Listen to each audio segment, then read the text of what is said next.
Halo kakak, berhubung ini adalah kisah novel jadi kemungkinan video dan narasi tidak sama, dukung like, komen dan subscribe kakak, semoga bisa terhibur, selamat mendengarkan.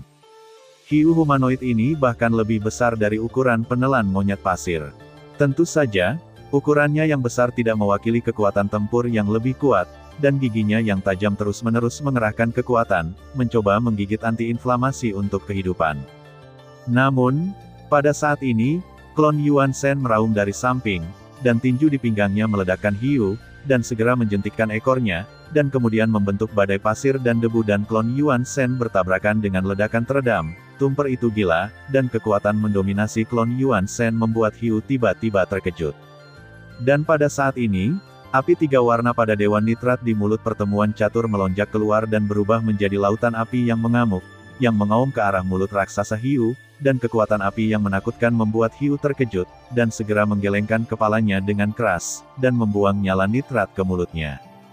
Hiu hitam pekat ini memancarkan fluktuasi aura yang baik, tubuhnya yang besar berubah menjadi angin dan pasir dan menghilang dengan keras, dan saat berikutnya tiba-tiba muncul di sisi lain goyangan gila, dan ekornya langsung menarik angin dan pasir di sekitarnya, dan badai menyelimuti angin dan pasir, membuat tempat ini semakin gelap. Xiao Yan dan yang lainnya sepertinya berada di tengah badai, hanya tatapan menyenangkan Ye Beijing di wajahnya yang tertuju pada Xiao Yan seolah-olah dia sedang mengagumi bunga-bunga. Ini sedikit lebih lemah, tapi masih terlihat lucu. Hiu gurun ini tidak mudah dipecahkan oleh Xiao Yan, lagi pula, ia dapat bersembunyi di badai pasir, kecepatannya lebih mudah dan lebih cepat, dan sulit untuk memusnahkannya dalam waktu singkat, kecuali angin dan pasir di sini dihentikan, atau binatang menelan monyet pasir terbunuh. Metode yang sama adalah dengan memperkenalkannya ke bawah tanah. Tetapi Xiao Yan telah mencari daerah sekitarnya, yang berbeda dari tanah sebelumnya, tetapi sejumlah besar tanah ditembus oleh angin dan pasir, dan bahkan tampaknya ada di mana-mana, sejumlah besar angin dan pasir, bersiul keluar dari tanah. Sekarang Xiao Yan memiliki formasi terlarang yang diatur sebelumnya, selama dimasukkan ke dalamnya berkali-kali, setelah menemukan kelemahannya, ia dapat membunuh binatang luar angkasa ini di sini.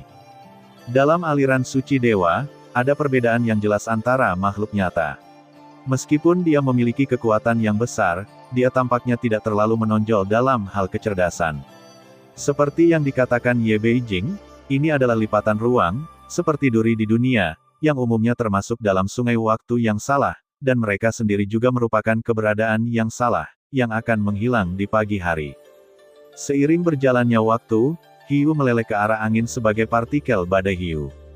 Menyelesaikan penggerebekan dalam badai hiu membuat Xiao Yan harus menyatu, kekuatan klon Yuan Shen merobek untuk itu, yang lebih kuat dari yang dibayangkan, dan kekuatan fisik dewa masih sedikit lebih lemah. Apakah ada cara untuk menghentikan hiu angin? Mata Xiao Yan menunjukkan ekspresi pikiran, tempat ini benar-benar menjadi rumah hiu ini. Yang bisa dilakukan Xiao Yan hanyalah bertahan dari serangan mendadak lagi, dan kekuatan tempurnya sebanding dengan manusia kuat abadi dewa peringkat keempat, tetapi wilayahnya bukanlah abadi dewa. Keempat, kekuatan alam mereka semuanya ilusi daripada nyata. Xiao Yan segera menamparkan telinganya, dan cahaya keemasan terbang keluar, dan pilar Raja Surgawi langsung mulai meroket dengan kecepatan yang terlihat dengan mata telanjang, berubah menjadi ratusan zang dalam sekejap, tetapi 100 zang masih jauh dari cukup. Ide Xiao Yan adalah membuat pilar Raja Surgawi cukup besar untuk mengubahnya menjadi dinding angin yang dapat menghalangi angin dan pasir. Dan segera dengan pikiran, pilar Raja Surgawi mulai meroket lagi, seolah-olah pilar yang membentang melalui seluruh badai pasir mengembun, dan tubuh Dewa Primordial Super Raksasa juga dengan cepat menjadi lebih besar, memegang pilar Tianjun dan memasukkannya ke dalam ngarai dengan keras, suara gemuruh keras keluar, dan pilar tentara surgawi memblokir badai pasir. Di belakang pilar tentara surgawi, angin dan pasir melambat dengan cepat, dan tubuh hiu juga mengembun dan keluar dari hantu. Tubuh hiu itu bergerak, dan benar-benar terbelah menjadi 3 klon dalam badai pasir, dan ketika meraung ke arah Xiao Yan, Xiao Yueli mengangkat tangannya dan menyebarkan, dan cahaya hitam sabit kematian mengalir keluar, hancur dalam sekejap. Salah satu klon hiu dipotong menjadi 2, dan klon itu meledak dengan keras, berubah menjadi debu dan racun, dan tiba-tiba diselimuti di tempat terbuka. Dua doppelganger lainnya yang lebih rendah Xiaoyan mengangkat tangannya ke udara, dan meledakkan batu tengteng dengan pukulan dan meledak lagi, berubah menjadi awan kabut beracun, yang menyebar sangat luas, dan anti-inflamasi hanya dapat dihindari dengan menarik diri ke badai pasir. Benar saja, saat Xiaoyan mundur ke dalam badai pasir, tubuh sirip yang sebenarnya membuka siripnya lagi, dan gigi sirip yang tajam seperti kristal digigit. Tapi saat sirip itu muncul, cahaya tiba-tiba bertarung. Namun, tampaknya Xiaoyan telah mengungkap kekurangannya. Tetapi pada kenyataannya, itu adalah rencana yang telah dibuat Xiaoyan di dalam hatinya. Ini adalah tempat terlarang yang diatur oleh Xiaoyan sebelumnya. Segel terlarang misterius yang tak terhitung jumlahnya dipadatkan. Dan kemudian diikat seperti rantai, dan cahaya di matanya dibalik. Baru kemudian dia melihat bahwa mata hiu itu terkondensasi secara horizontal, mengangkat dua syal hiu yang sama, angsa putih tidak berpengaruh, diokra angsa putih tidak dapat dipecahkan, angin dan pasir, itu hanya bisa dikunci dan angsa terlarang diselimuti itu, dan tidak ada pria perunggu yang masih bisa mengendalikannya hingga menambahkan burung layang-layang putihnya dan menguncinya. Pada saat ini, tubuh Xiao Yue tiba-tiba mengembun, dan ketika dia mengangkat tirai kematian, dia menyapu keluar. Kehendak. Pada saat yang sama, tubuh Xiaoyan juga mengembang seketika, membuat ribuan zang dan mengangkat besar-besaran.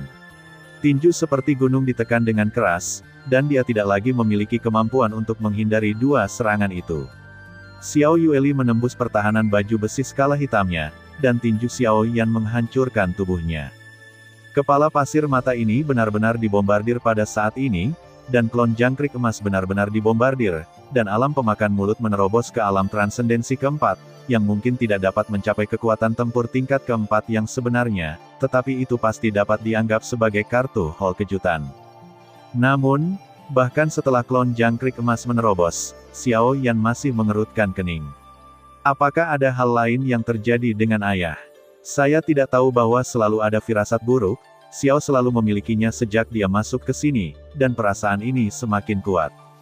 Xiaoyan bergumam, perasaan ini umumnya sangat akurat, apa bahayanya? Itu akan datang. Orang tua itu berkata bahwa dia harus mempercayai intuisinya, Xiao Yueli memikirkannya, dan kemudian berkata, "Yah, saya hanya tidak tahu apa krisisnya." Sebelum itu, Anda harus benar-benar siap.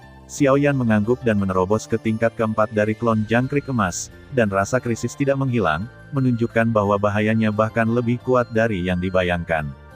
Masih ada beberapa binatang luar angkasa dalam kekerasan pembunuhan, tetapi kekuatannya masih jauh dari cukup, bahkan jika klon jangkrik emas melahapnya, itu tidak akan banyak berpengaruh. Xiaoyan segera mengeluarkan pandangan ke depan yang diberikan oleh Feng Xichang dan menghancurkannya di tangannya.